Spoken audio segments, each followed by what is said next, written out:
Hello, I'm Mark Ford from the training team. What we're going to do today is a little video version of WIMET 423, which is the single phase meter exchange. Okay, do remember, once you've loaded your van up with the equipment you need for the rest of the day, check your paperwork, confirm your address, confirm the meter details, confirm the customer. All of those should be taken as part of the beginning of the job. At this stage we're moving on to the consumer unit. We're happy that all the meter installation is okay. Confirm with the consumer unit that that looks in a good condition. Ask the customer if there's a convenient socket outlet to use. Also give your intention of turning the power off to the customer. Once they've gone off to turn or check everything's okay within the house that you can do this work, you could then start to prepare on to our first stage of actually doing the meter exchange. PPE starts to become a very important part of this. Safety glasses, these are my own proper ones with a lens, gloves, art jacket, and the component parts you'd need to wear depending on what stage you're at, have to be ready to go. Check plug is going to be our first stage, so we take the check plug, so put the check plug in, turn on, and we have 3 lights, which is okay. Okay, so having established that the polarity was correct at the socket, we now need to move on to the meter installation to confirm the connections between the incoming supply point, the meter, and the towers going off to the customer. We can start at the base of the cutout. If you put the tester somewhere near the centre or centre at the front, move up to the top, they'll give you a good indication. Always come to the middle of the neutral block or the outside edge of it. Don't come to the middle because you'll get both indicating between, or at the top of the neutral block there. Across the meter, if we go to the outside edge, between the two, and then the outside edge and end. If we're happy at this stage that we're going to move forward to cutting the seals off, initially we did a visual inspection of this. As we're cutting off, we may find that seals have actually been twisted back on, so look out for that. Need to remove the seals from the cutout. We just cut this one seal off. Because I've got my cut gloves on, I can pull on that to take that out. Cut the seal. Necessary to cut the seal maybe in 2 places on some of the older ones, especially on small ones like this. If you've got a small piece of wire that gets left behind, use the cutters to pull it with. All the time I'm keeping the parts in my hand. Go for the bottom one. If I get that in the centre, I should get both parts off in one go. I'm now left with a cutout that is unsealed. I can put this in my waste pot out of the way. But I've not taken the seal off the terminal cover yet. We'll do that after proving dead at the cutout. Okay, we've now moved on to our full PPE scenario. Art jacket, rubber gloves, visor, safety glasses, and we're going to turn the customer's main switch off. At this point, it's important that you've confirmed with the customer that they're happy to have the power turned off. And if it's an elderly person, it may be necessary to make sure they're sat somewhere safe. Anybody that's saying they may be wanting to walk around the house while you're doing this job, make sure that all the passageways are clear and there's no obstructions for them to trip over. So, quick call out to the customer. I'm about to turn your power off. Put your visor down. Open the consumer unit, main switch is off.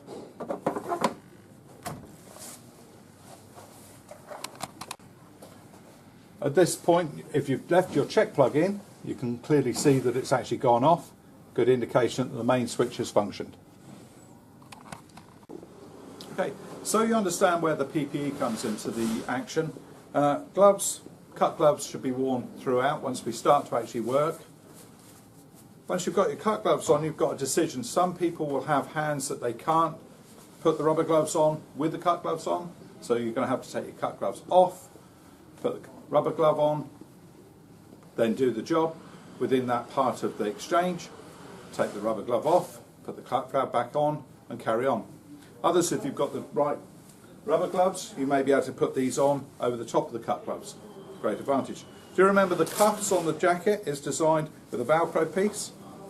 Turn the Velcro in so it makes the cuff smaller, and then you should be able to slide that on quite conveniently. What have I not done beforehand? Always go back to this. When the glove has come off, take the cuff, roll it, that will inflate the glove, and we can check that there's no penetration of any sharp objects into the glove. That should be done both before and after every time they're used. Okay, moving on from that, we then think about our jacket. With our jacket on, do remember to do the zip up and the collar, and using our visor, make sure that's adjusted. Do remember, with the visor down, the customer will not be able to hear you very clearly. Okay, so now that I'm wearing my full PPE, I'm ready to de-energise the cutout. I'll put my visor down and I'll go forward and we'll take the fuse out, take the neutral cover off, confirm the condition inside as this comes out. We'll then confirm with a multimeter what the voltage is, and we'll prove dead at the outgoing terminals. Having done that, we'll then move on to taking the terminal cover off the meter, so that seal will have to be removed, and we'll check across the terminals of the meter. Having proved they're dead, we can put the shroud into the cutout, and that will allow us to remove the relevant PPE.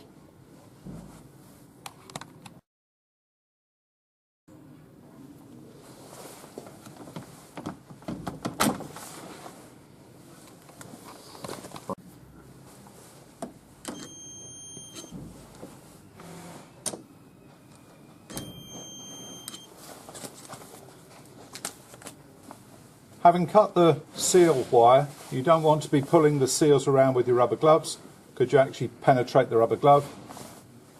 Grip it with the cutters and pull it out. Makes life a lot easier.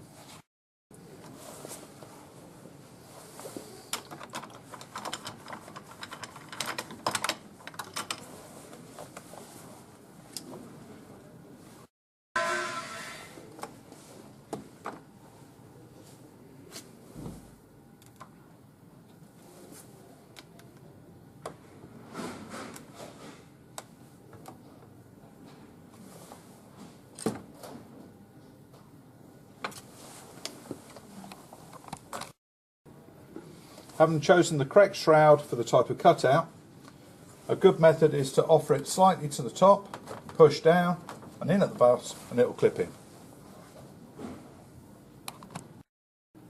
Now we've reached this point in the exchange, we can take our rubber gloves off and our visor off to continue with the practical side of it. Earlier on we were talking about what the customer's doing, had gone away to get themselves sorted, turn things off. If you've taken advantage of that time, you may well have already prepped up your meter, so the screws are run out, the screws for fixing it are ready to go. All this saves time. Now that the cutout has been proven dead and the shroud has been fitted, we can proceed to mark our tails. Positive identification. On the incoming we can put an L, an N. Working across the meter, we'll have an L, hey, always good, an N, and an L, and then that's going to be 1, 2, 3, and 4.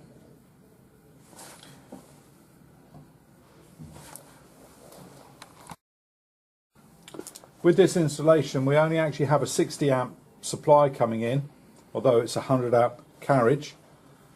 The meter originally was rated at 2080s, but the customer also only got a 60 amp fuse board there, although it's of a modern type. As was said earlier, that we have prepared the meter, recheck that the cables will be able to enter the ports by making sure the screws will run out, take your fixing screw and reconfirm that that's going to be the right size, it's not penetrating through too far.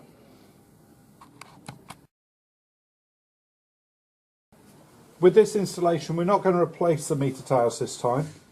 We do have to consider what will happen to them when we lift the meter off. Tails on our side we can adjust because we can check they're tight in the cutout when we've finished the work. We'll be able to remove from here, okay. On the customer's side we have to consider the length of tail. Do we need to fit a cleat, or are we going to be able to lift the meter away from the tail successfully?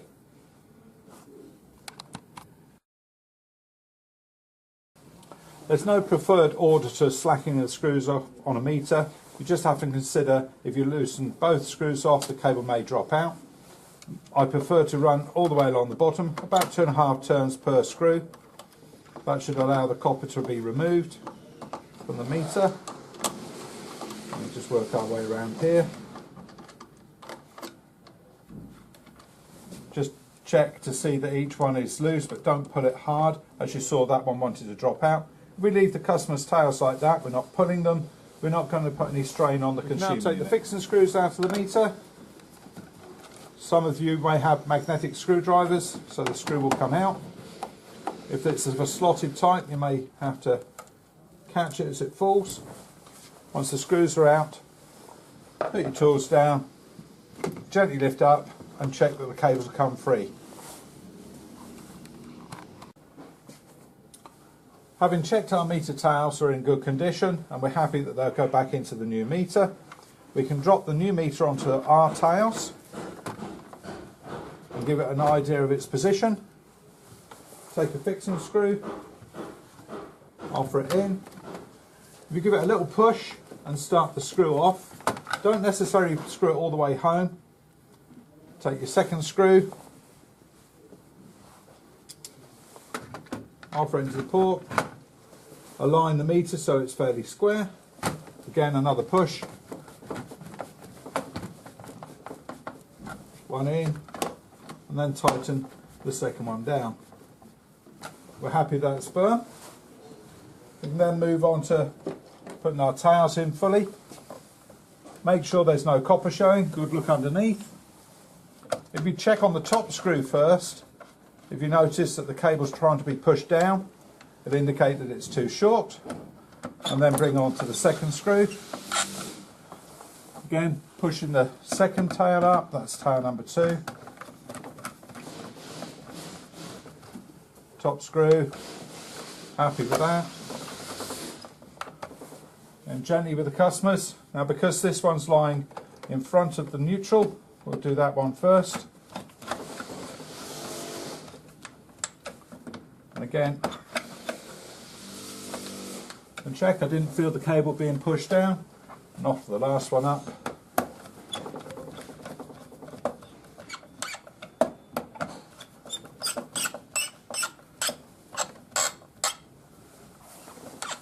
And for finishing off, if we work our way around the meter, we can check that each one is down tight.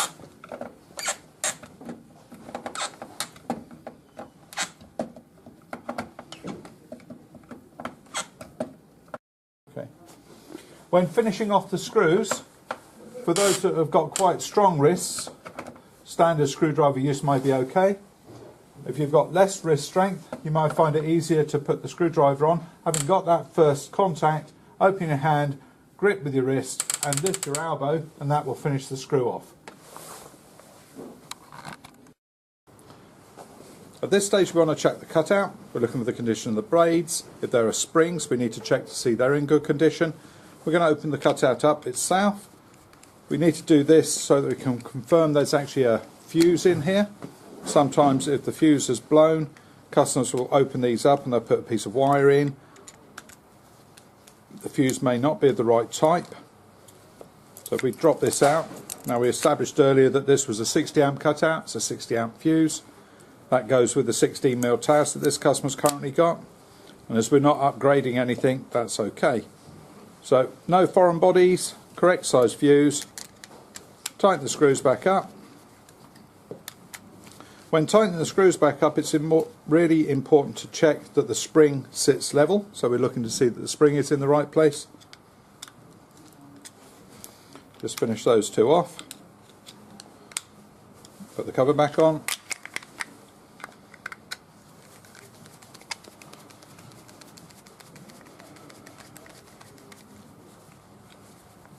It's possible to actually adjust the springs if you do this slightly. You just give it a gentle tweak. This is only about a 1/16 of a turn. It's not a massive amount, but that will just extend that spring up. Bearing in mind that that's been compressed for the last 20 odd years. So we've now got our meter all fitted and ready to go. Our cutout is ready to be inspected. We've moved on to our rubber gloves. Our arc jacket is zipped back up. Our face visor is fitted. We've checked our gloves before we put them back on. We can now progress to remove the shroud where necessary, or to check all the screws are tight in the cutout before we put the fuse carriage back in. Do remember to use the right size screwdriver. There's no point using that, you'll damage it. Use the correct screwdriver. So on the live terminals we can check the live outgoing side of the cutout. On the neutral we can check the outgoing neutrals right the way around the block. If there's earth terminals we would check those. Come down, if there's an earth block, check the earth block is tight. Okay, that's all been checked, we're happy. If we did find a defect, say when we went onto the neutral we found it excessively loose, we'd have to fill out a default form, pass that on through the ESC. At this point we can remove the shroud. We need to replace the neutral cover. Now it may be necessary to remove a shroud to replace a neutral cover. We have some cutouts with secondary covers. This one we can just pop this neutral cover back on. You may find it an advantage to use a small pair of pliers sometimes, depending on the type of screw. Because this one's only a nice fine thread, we can fit that okay.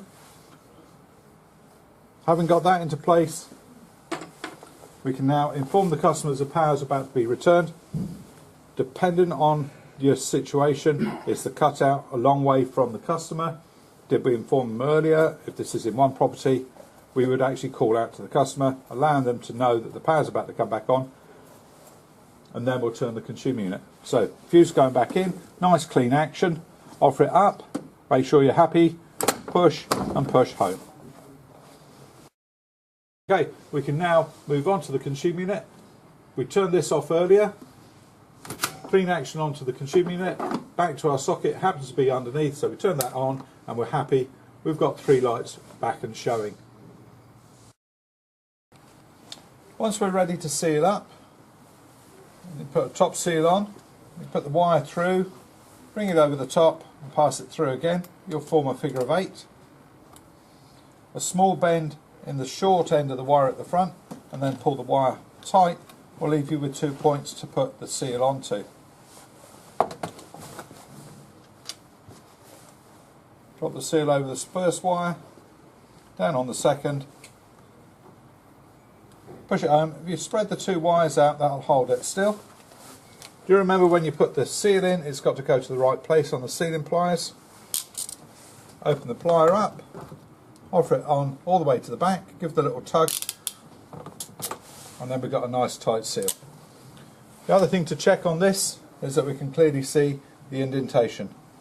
These pliers, the last 3 numbers are 83A, and I can clearly see 83A on the sealing tank. Having put the fuse back in, we can reconfirm that our connections are correct through the meter, and then we'll move on to the fuse board. We'll just use this as an example. Obviously the other seals would normally have been put on, but once you've reached this stage, do remember when you're cutting these wires, hold on to the spare pieces, they will fly otherwise. Different terminal covers will have different fixing screws. Most common now is the centre screw. One of the things a lot of guys struggle with is when the sealing wire is to be pushed up, it stops, it won't rise. So we just gently push it up in, lift the wire a little bit, and then it will poke, and you can see we get a little kink in it, and that will allow it to come through. Bend the wire over, take your seal. Again, remember, hold on to the 2 halves. Once the wire's up, we can bring that up to here. And we don't actually want to pull that hard up into that space, because that recess will leave the flag sticking out, which could be caught. So if we position the seal at just below the terminal cover, again making sure our pliers are opened or in the right place. 1 click will hold on to the seal, level that up, squeeze, and we get on a seal. Again, holding on to the 2 wires, clean cut off.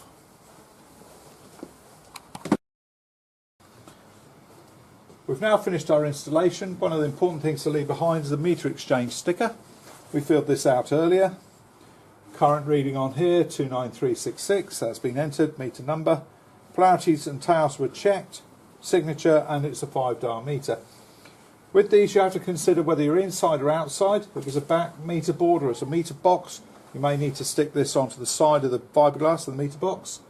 If you've got inside and it's in poor condition, you need to find the next best place to stick it.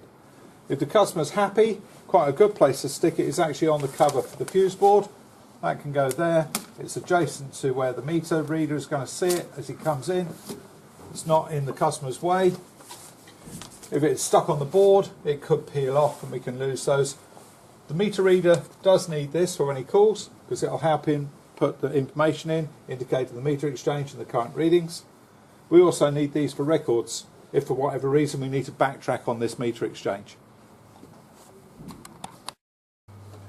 Okay, the meter's all finished. Meter's functioning, customer's back on, and we now need to clear our floor area. Do remember, take all your waste with you. You mustn't leave wires, offcuts, these, and cavities are not a place to drop all your waste. They will be found later on when you have an audit done on you.